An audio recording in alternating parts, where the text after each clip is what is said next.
So what exactly is going on? Are we on the road to recovery or another recession? Joining me to break it down and make sense of it all for you are broadcaster and journalist Max Keiser in Paris, economists at Thomson Financial IFR, Jeffrey Hall in Boston, and joining us on the phone from London, Professor of International Economics at the City University, Keith Pilbeam. I'd like to thank you all for being with us. Max, let me start with you, if I may. It's been described as a long, winding and rocky recovery. Is this UN report just pointing out something that's increasingly obvious to any average individual in the US or Europe? They can tell it because they're frankly living it. Well, what the UN report fails to mention is that the big banks are bankrupt, and the IMF is bankrupt, and the World Bank is bankrupt, and the IMF needs to attack Ireland, steal its pension assets, seize the $20 billion that Ireland had, or 20 billion euros it had on its balance sheet, as a way to bail out the IMF. The big banks are in trouble, and they're attacking these countries wherever they can. We just heard today, for example, that the multi-trillion-dollar 2008 bailout engineered by Congress in America, much of it went to UBS, BNP, because they're bankrupt. Goldman Sachs, bankrupt. JP Morgan, bankrupt. Bank of America, bankrupt. So these bankrupt banks are attacking countries and communities all over the world. They're terrorists, and they should all be in jail. Mr. Hall, I mean, Max puts it very frankly and in terms you might not often hear elsewhere.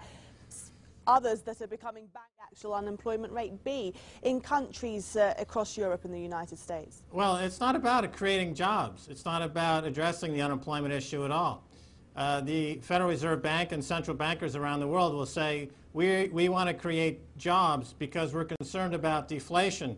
They then flood the markets with credit and money, which goes directly into the pockets of the top 1% who put that money into assets like precious metals and art and other collectibles. So the money doesn't get to the real economy. So the Federal Reserve, if they were interested in creating jobs, they would, first of all, do something about the state of the broken banking system, and they would do something about the fact that you have an inability to function in a way that's going to serve the community instead of rob the community. Jobs, they're not interested in creating jobs. They're interested in widening the wealth and income gap, and they're interested in making the top 1% richer. That's their agenda. And until the UN takes that on board, then this unfortunately will continue, and the social unrest that's building around the world will continue to get more violent because these people are having their lives destroyed by corrupt financial terrorists. Okay, well, first just a few points to correct.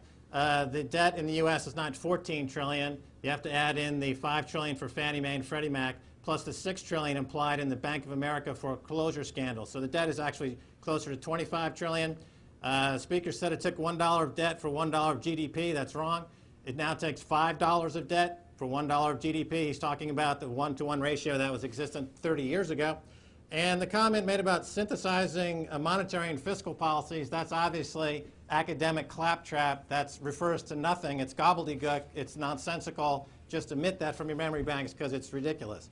Now, as far as what Paris is doing to address the social unrest, it's different than in other countries because they have a long track record of social unrest, and there's a lot of fear in the government of the people, as you would find in a functioning democracy. In countries like the America, however, the people fear the government, unfortunately, because they've become a fascist state, haven't they? So there's no infrastructure to protest against the U.S. That's why the revolution, the insurrection in the U.S. against the banking occupying forces will be a lot sloppier, a lot more violent, and I'm afraid a lot more people are going to die.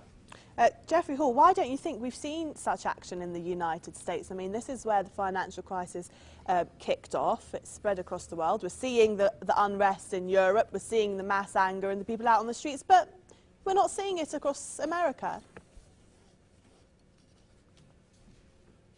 Yeah, there really hasn't been any fiscal belt tightening here. You know, the only thing that we're looking at right now is awaiting Congress to extend the Bush era tax cuts in the hopes that that proves to be a bridge toward growth in employment and demand down the road. We are kicking the can down the road a little bit, and I do think that the fiscal program that we're embarking on is potentially, it is destabilizing. And we may see it more at the state level rather than at the federal level. California is in dire straits right now for their borrowing requirements. You know, it may be a matter of time, but you know, we have we are a system of laws here.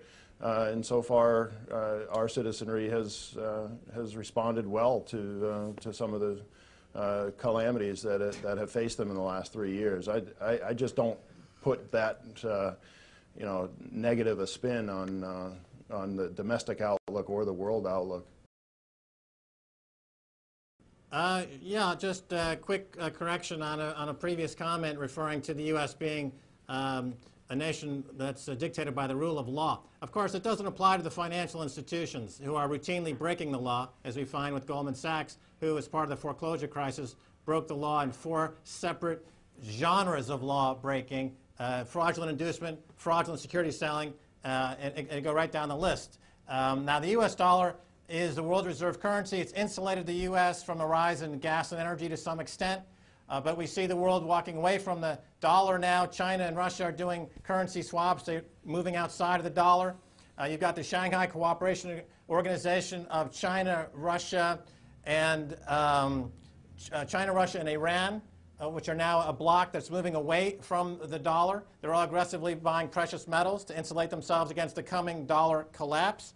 The euro, relatively speaking, is not really in that bad a shape because it does include Germany. And Germany is the second biggest exporter in the world. It's a powerhouse economy. The economy is growing. And I think the euro crisis, it plays into Germany's hands because the cheaper euro, of course, is great for their exports. If there's a euro breakdown and Germany emerges as a reunified country, which is something that was expressly forbidden after World War II, they've got their own currency, their own central bank, their own reunited country, and they'll be battling with China as a world superpower. So Germany loves what's going on in Europe. I just want to pick up on your earlier point there about the legislation. I mean, Barack Obama, the American president, has tightened his grip, hasn't he? They've come out and they've said that they're not going to let the big banks get away with it. There has been a list of new regulations and laws put into place. Is America now not acting more responsibly than it did maybe coming into this crisis? And then officials in the US did admit themselves that they made some mistakes. Well, after the savings and loan crisis, which was similar, over 1,000 bankers went to jail. This crisis, how many bankers have gone to jail? 0. How many bankers are being prosecuted right now? As far as I know, 0. Barrack is all talk, no action. As George Bush might say, he's all hat, no cattle.